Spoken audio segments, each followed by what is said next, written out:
Sinakto ng masasamang loob sa pananalasa ng Bagyong Uwan ang panloob nila sa isang fast food sa Santa Maria, Bulacan. Sa bayan naman ng Marilao, pulis ang nanloob sa loob ng isang convenience store. May report si Marisol Abduraman. Habang nararamdaman ng Bagyong Uwan nitong linggo, sinamantala ng ilang kawatan na pasukin ng isang fast food sa Santa Maria, Bulacan. Hulikam ang pagpasok ng lalaking naka-hood at face mask sa isang silid. Maya-maya pa, may hila na siyang Volt. Nakaabang sa labas ang tatlo niyang kasabwat. Natuntun sa hot pursuit operation ang hideout ng grupo sa Caloocan. Timbog ang 2 sa 4 na suspect. Na-recover ang kanilang getaway vehicle.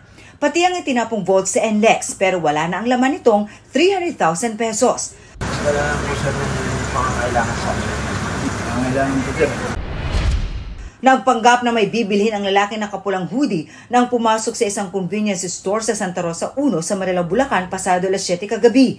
Pero diretso siyang pumasok sa counter at nagdeklara ng hold up. Mula sa counter, naglakad siya kasama ang kahera papunta sa kwarto kung nasaan ang Volt. Nilimas niya ang pera at tumakas.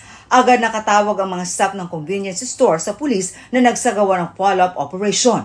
Tinry na pahintuin siya nung ating mga kapulisan na pinapahinto siya pero hindi siya huminto, and bagkos siya ay pinaputokan yung mobile natin, which prompted our personnel to return fire. Tinamaan ang suspect. Dinala siya sa ospital pero idinaklarang dead on arrival. Na-recover ng mga pulis ang 20,000 pesos na ninakaw niya sa convenience store. Dito na-discovering ang suspect isa ring pulis. Ako mismo parang nanlumo rin ako nung nalaman ko na yung suspect pala natin hindi lang aktibong pulis, opisyal pa ng pulis. Nakakalungkot dahil nagbarilan, ang kabarilan mo kapwa pulis mo pala. Isa siyang police captain na chief ng investigation ng Caloocan Police sa North Caloocan. Nakuha sa kanyang police ID at service firearm na ginamit niya sa pang-hold up at sa pakikipagbarilan sa mga kapwa pulis. Marisol Abduraman, nagbabalita para sa GMA Integrated News.